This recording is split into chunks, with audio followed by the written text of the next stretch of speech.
অনেক জল্পনা কল্পনার পর আজ কেন্দ্রীয় শিক্ষামন্ত্রী ধর্মেন্দ্র প্রধান করেছে। এই ছাত্রছাত্রীর আন্দোলনকে আপনারা কিভাবে দেখছেন? এটা যদিও এই আন্দোলনের পেছনে সিজেপি নামে একটা দল বা একটা প্ল্যাটফর্ম এটা সামনে আসছে, কিন্তু এটা তো আমরা সবাই জানি এটা সেরকম কোনো দল নয় যে একটা আমাদের দেশের সুপ্রিম কোর্টের চিফ জাস্টিসের একটা নেতিবাচক মন্তব্যের প্রেক্ষিতে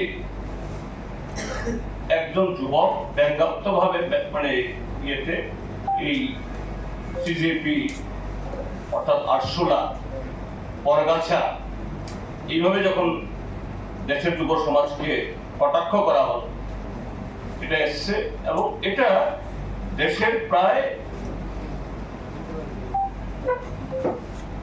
20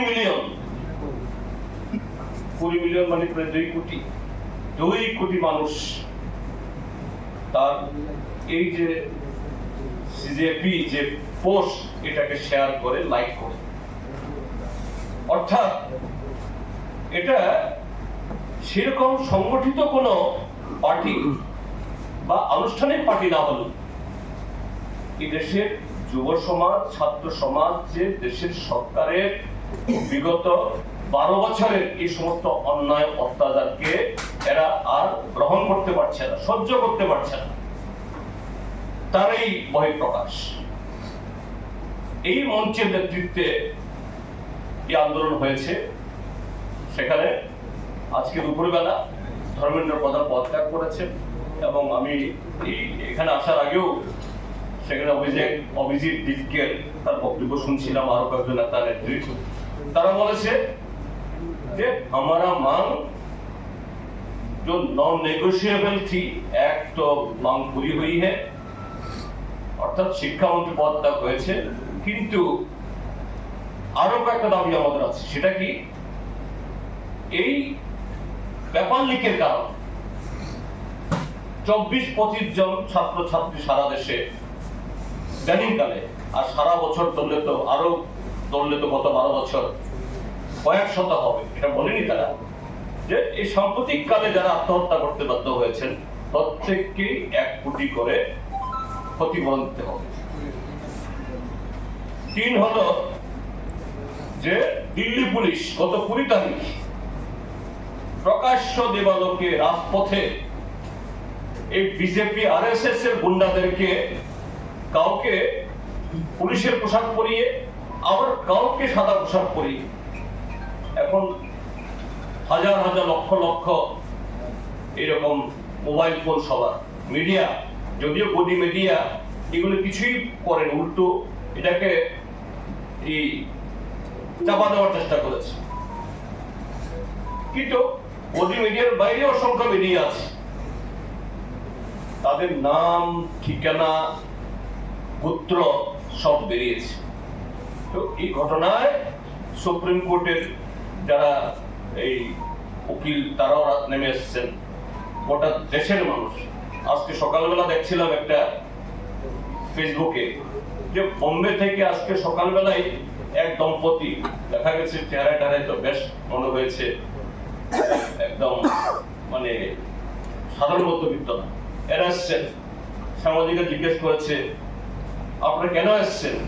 বলছে আমার ছেলে থাকে লন্ডনে, লন্ডন থেকে ছেলে মা বাবাকে ফোন করেছে, তোমরা কি করছো? আমরা আছি বাড়িতে। বলছে তোমরা বাড়িতে বসে আছো, তোমরা দিল্লিতে কি হচ্ছে দেখছো না? যাও যন্তর মন্তরে, অথবা আমি কিন্তু চলে আসবো লন্ডন থেকে। মা বাবা এসছেন এবং মা বাবাকে বলেছে যে দুজন গিয়ে পুলিশের 2টা লাঠি বাড়ি খেয়ে আসো। অর্থাৎ কি ধরনের এক্সপ্রেশন!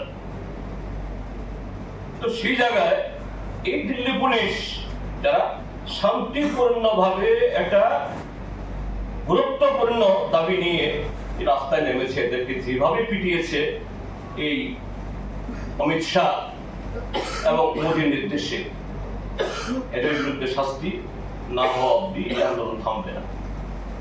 তার সাথে হলো এদের বিরুদ্ধে মোদী সরকার আমরা দেখেছি এরকম যে কোনো গণতান্ত্রিক আন্দোলনের বিরুদ্ধে ইউএপিএ আইন, দেশান্তরী আইন লাগিয়ে তাদেরকে মাসের পর মাস বছরের পর বছর জেলে ঢুকিয়ে দেয়। এরকম এখনো 5 জন ছেলে মেয়ে সিসিএ আন্দোলনে 5 বছর চলে গেলেও জামিন পায়।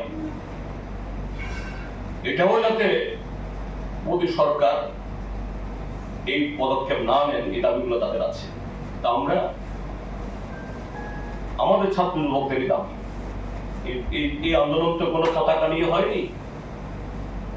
এই আন্দোলনের পক্ষে বা সেখানে যারা গেছেন এরা শুধু বামপন্থী না। আমি তো সেখানে গেছি 2 বার, যন্ত্র মন্ত্রে দেখেছি এবং কথাও হয়েছে অনেক ছাত্রছাত্রীর সাথে। বিজেপি পরিবারেরও বহু ছেলে মেয়ে সেখানে আছে। তো দল হিসাবে আজকে তো এখানে বসছে, আমরা দল হিসাবে দেশের ছাত্র যুবদের এই ন্যায্য আন্দোলনের পক্ষে আমরা আছি। বাকি যে দাবিগুলো তারা করছেন এটাও যাতে আমাদের দেশের এই জনবিরোধী সরকার মানতে বাধ্য হন, আমরা তাদের সাথে সুর মিলিয়ে আমরাও এই কথাগুলি বলছি এবং বলব। আচ্ছা, পুলিশ মহা